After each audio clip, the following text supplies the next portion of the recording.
Barbados remains under tropical storm warning as Tropical Storm Harvey forms. Our top story in the Barbados Today evening news for Thursday, August 17. Thank you for joining us. I am Mary-Claire Williams.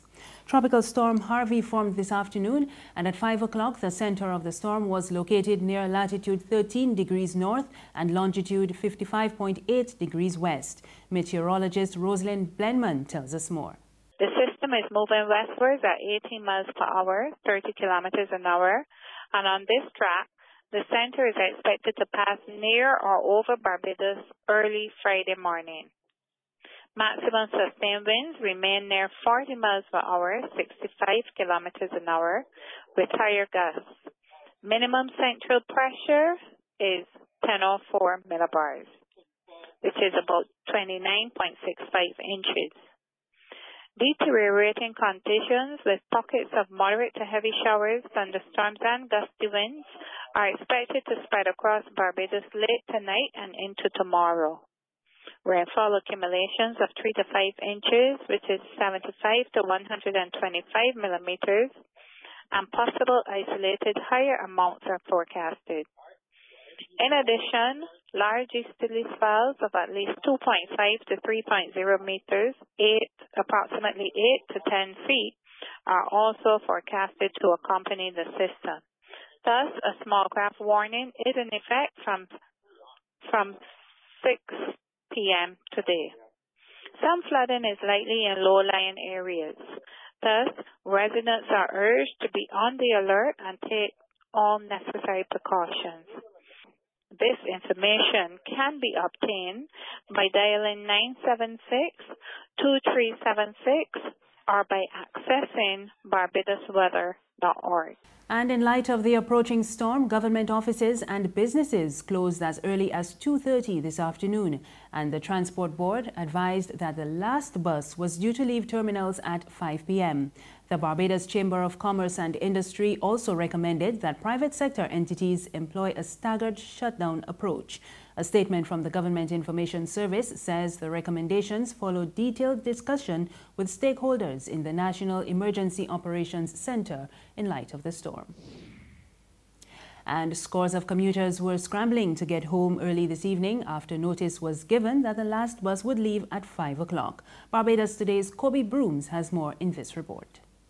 I'm here at the Princess Alice Terminal in Bridgetown, where there are a lot of people standing in lines and no buses. The government would have announced to its information service that they would have been closing their offices from as early as 2:30 this afternoon, with the last bus scheduled to leave this terminal at 5 p.m. Commuters were not at all happy about the mad rush which came as a result of the early closure. They say the time frame to make it to the terminal was simply not enough. And with so many people scrambling to get home, the buses that they have may be full, and then you end up after 5 o'clock, you're stranded, you don't know if you can get home or not. I know the Story Village bus just left not too long ago, and everybody was packing into that bus. So I know other people who live in other hard-to-reach places, it's going to be very difficult for 5 o'clock because most buses, especially the Bathsheba bus, that comes like every 2 hours or every hour or so like that. So for it to close early, that will be very difficult for a lot of people, especially if the local buses are the only way of transportation for them. Bus Jen, friend of mine, asked me if I know, we doing it here, you know what time you go home? I said, no. He tell me, well, the bus is done working at 5. I said, whoa. But I could at least leave it 6 or 7 o'clock. It would have been better because I have a lot of people hustling to get home from work and so on. Efforts by Barbados Today to reach the general manager of the Transport Board for comment were unsuccessful. Kobe Brooms, Barbados Today. And the Department of Emergency Management is warning residents to remain indoors until the all clear is given tomorrow due to the passage of Tropical Storm Harvey. Deputy Director Captain Robert Harewood is also cautioning the public not to venture out on the streets even though they see emergency personnel moving about before the all clear is issued. We want the public to be aware of things like avoiding full flood waters, and this is particularly for tomorrow morning after the system has passed us, or we're still feeling the brunt of the system, but in the daylight hours when persons would obviously like to leave their home to see what's happening on the outside, etc. Although we discourage that. But avoid walking through flood waters. Motorists should know that although water may not look deep, anything greater than 2 feet in depth could move your car. fishermen should secure their boats properly. If possible, persons should erect simple sandbag barriers to protect your property if you know that you're in flood-prone areas. Given the persistent rainfall we would have had over the last couple of weeks as well, there's an increased probability of land slippage. So if you observe land slippage, for example, please stay away from those areas. Be aware of cracks and stuff that may open up on the ground or subsistence slopes, for example. Keep away from retaining walls and the like that may have water trapped behind them. So that's things like these to remain safe. Obviously now throughout the night, the system is anticipated to start impacting us around 8 p.m. or so, maybe later. Persons are advised to stay indoors. If you have any challenges, you can call the emergency services for assistance. Just be aware of the conditions that may be persistent on the outside. Meanwhile, regional carrier Liat has announced the cancellation of several flights this evening and tomorrow. Liat says the affected destinations are Barbados, St. Lucia, Grenada, St. Vincent and the Grenadines, Dominica and Trinidad and Tobago. Passengers traveling on Friday are asked to check the Liat website and social media pages for updates on the status of their flights and further travel advisories. In other news this evening, murder-accused Shanley Ferguson Stout of Parish Land, Christchurch, has been remanded to prison after appearing in court today. Stout is charged with the murder of Closton Robinson on July 28. He appeared before Magistrate Lorianne Smith-Bovell in the District B Magistrates Court and was not required to plead to the indictable charge. He is due back in court on September 14. In more news from the courts, the legal arguments are over and it is now up to High Court Judge Sonia Richards to decide whether social activist David Comisiong has the right to challenge Prime Minister Frundle Stewart's decision on the proposed Hyatt-centric hotel.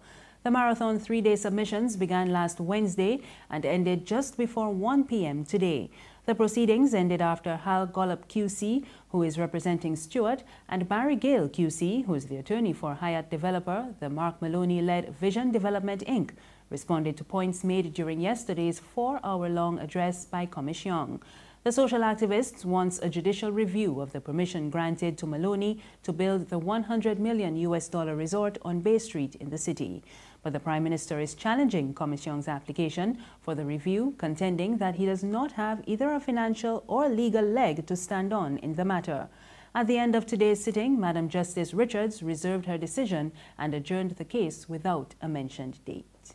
There's regional and international news after this short break. Morning, Miss Oya. Morning. You again. So you're washing cars now? Well, I can't keep up with you at all. Yes, girl. You know they're going provision to selling slow. And I don't sell nation newspapers at all because them don't sell. So I washing cars now. I like to get up before 8:30 because I can't take the hot sun. You want the car wash? No, not today. It clean. But you're going in very early though? Yeah, I just going early so I can read the Barbados Today online before work starts. Right. But you can still let me clean the vendor for the $2. At least it's still cheaper than the nation newspaper. All right. I got a special boo here that I got it shiny. Thank you. Enjoy your day here. You too. All right. What that paper is? She can see clearly when the dirt is gone. The Barbados Today, news you can trust. Thank you for staying with us. We're back now with news from the region. The British High Commissioner to Guyana, Greg Quinn, says more emphasis will be placed on the country's prison system throughout the multi-million-dollar security sector reform action plan. The announcement was made at a press conference at the High Commissioner's residence today.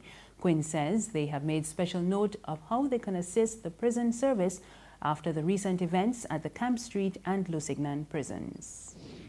And finally, a manhunt is underway for the driver of a van that mowed through crowds of tourists on Barcelona's famous avenue earlier today, killing 13 people. ISIS claimed responsibility for the attack.